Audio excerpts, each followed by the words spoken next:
Hello, I'm so glad you've joined us for a week with 5 in a row. We're excited to row the night of the Moonjellies this week. I've got a few extra things planned because it's our final week of the year. So I found lots of visual go-along resources, especially because we live in the Midwest, and I really want my kids to experience life near the sea. And we've planned a trip to the aquarium at the end of our week, kind of as a final celebration of the year. So I know they're going to love that, and I'm so glad you're rowing this with us. Thanks for joining us. We like to begin each day by reading our 5 in a row book. Sometimes we snuggle up on the couch, sometimes we gather around the table. We always enjoy the story and looking at the illustrations. It's always a fun time. On Mondays we do social studies and geography. Today we're learning about New England. So I printed off a quick printable that I found. I just searched states that make up New England and printed off a map that showed those states highlighted so that the girls could find them easily on the map. Since we're looking at for more than one state, I thought that would be a great visual.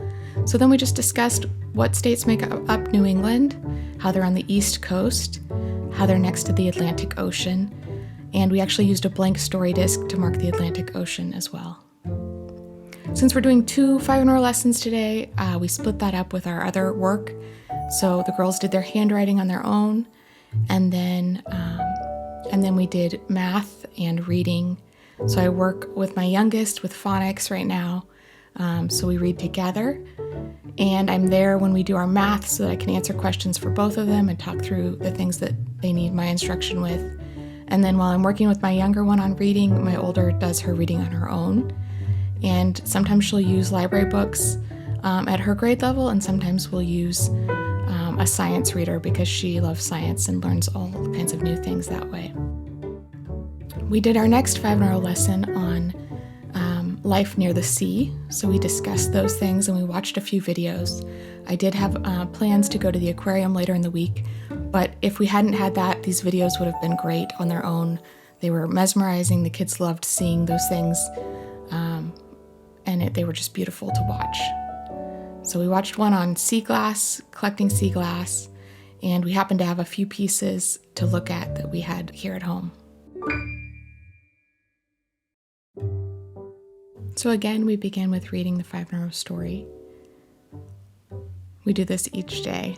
Hearing the book again and again really allows the kids to listen for certain vocabulary words they've learned or process the plot. They're not just worried about what's going to happen. So the repetition really helps them dive deeper into the story.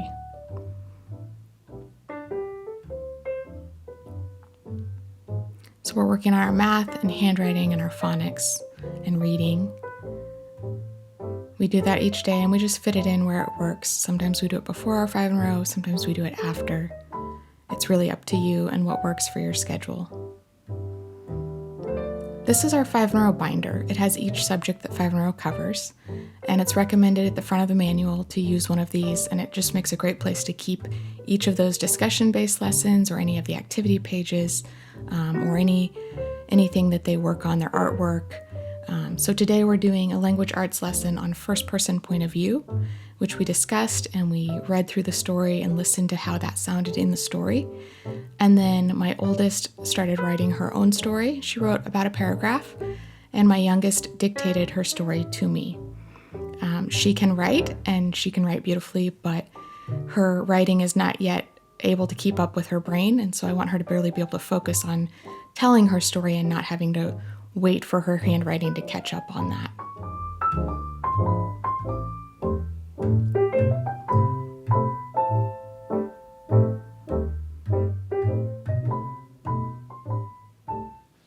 A different day, I went hiking with my mom, dad, and my 2 sisters. We were hiking up to the Big M on the mountain in Montana. She really loved her story and got into it and wrote quite a lot, actually. It was very fun.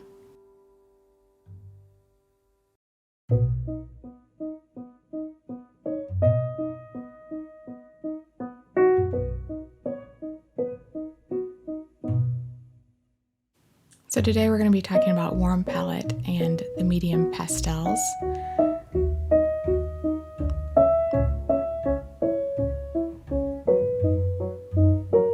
So I set out our pastels, both oil and chalk pastels, on the table. We talked through the lesson, and then we talked about different ways that we could practice with them. So we actually kind of combined the two lessons. We talked about both lessons first, and then I had them do some different artwork.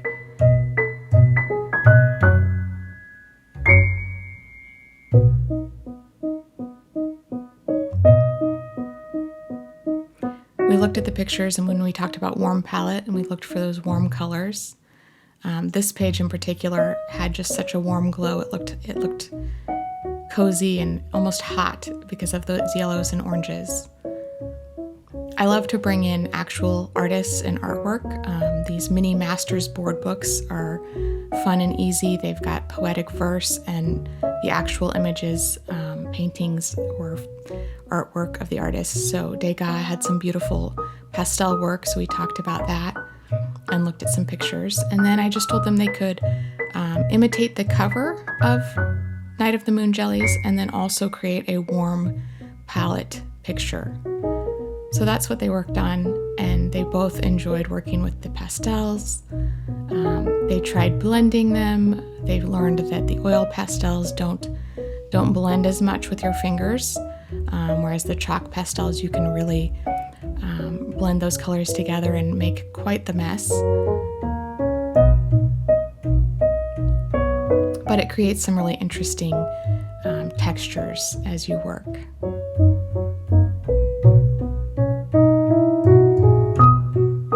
Definitely a project to do in a space and in clothes that you don't mind getting messy.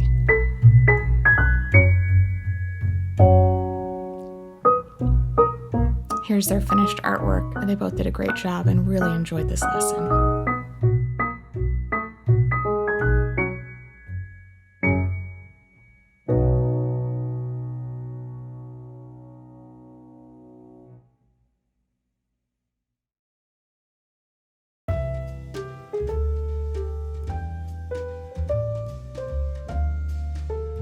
So here we are on Thursday. We're doing the math lesson, learning about money. We discussed the lesson that was in the manual. We're using real money to talk about, and we're going to use the guest check activity page to practice our money skills.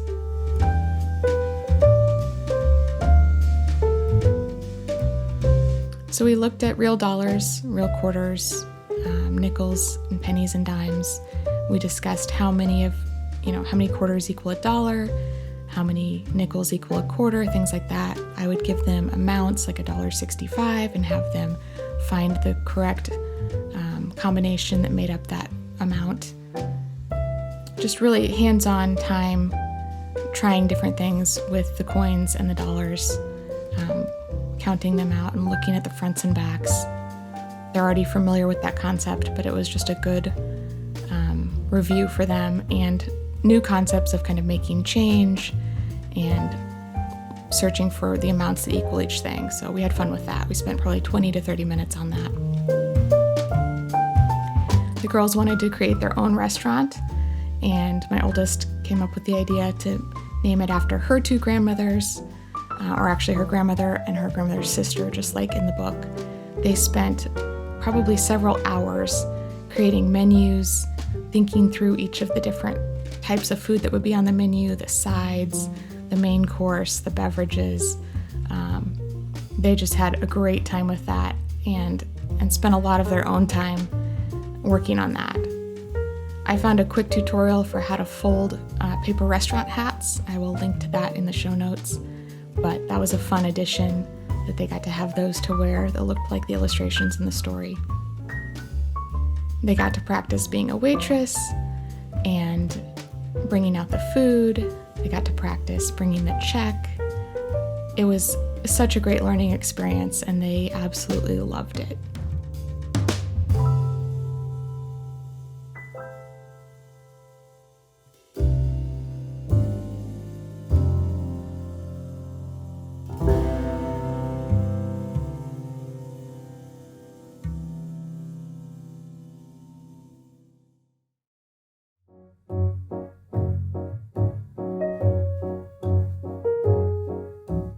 It's always fun to see which things they notice when you read the story on Thursday or Friday that they might not have picked up on the first couple times you read through it. They get so much more each time you read it. Today we're going to talk about science, the aquatic biome, and today we're also going to the aquarium. So I found lots of books and DVDs to go along with this lesson. I really wanted there to be great visuals. This is particularly important if you can't schedule a trip to the aquarium. That was just an extra. But my daughter happened to have a seashell collection that her grandmother had given her, so we pulled those out. And then girls had so much fun listening to the shells for the ocean and looking at different shell books that we had and ones that we had gotten from the library, trying to find each shell in the book and match them up.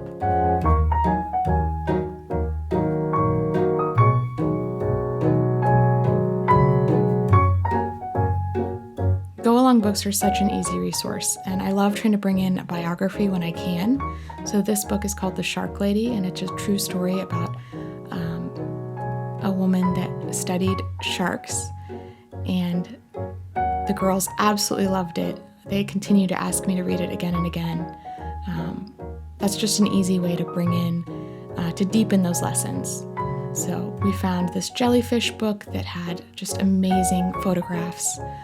This was the Secrets of the Seashore book, was one that I was already familiar with that I knew they would be excited about. And of course we had to read a before 5 in a row favorite, Jenny's Surprise Summer. I just set all the books out on our table and really give them an option to pick them up and look at them. So this is that Shine a Light book, Secrets of the Seashore, and each page has a secret that you see when you hold it up to the light, and it's just such an exciting experience for the kids. I love finding books with really beautiful illustrations. This book is called A First Book of the Sea, and it was absolutely gorgeous. I loved looking at it. It had poetry in it, it had songs in it, different aspects of life near the sea, and it was just a beautiful read. My youngest actually surprised me and became completely obsessed with this natural history book about jellyfish. She loved it. She's actually asked for it for her birthday. And I picked this book because I knew my kids would love it.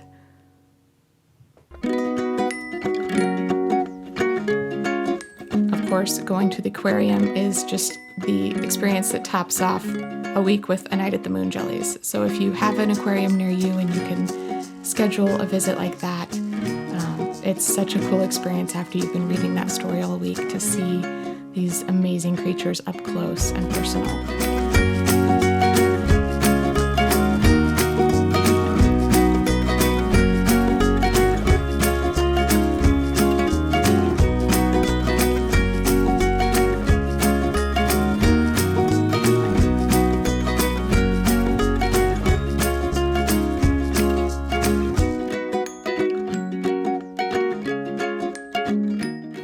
Thanks for rowing with us this week. We loved studying Night of the Moonjellies with 5 in a row. The kids enjoyed diving into all the information provided in the lessons and seeing some visuals that we found to go along with those. They loved our trip to the aquarium, and it was just a great week.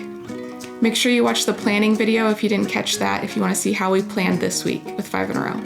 Thanks so much for watching.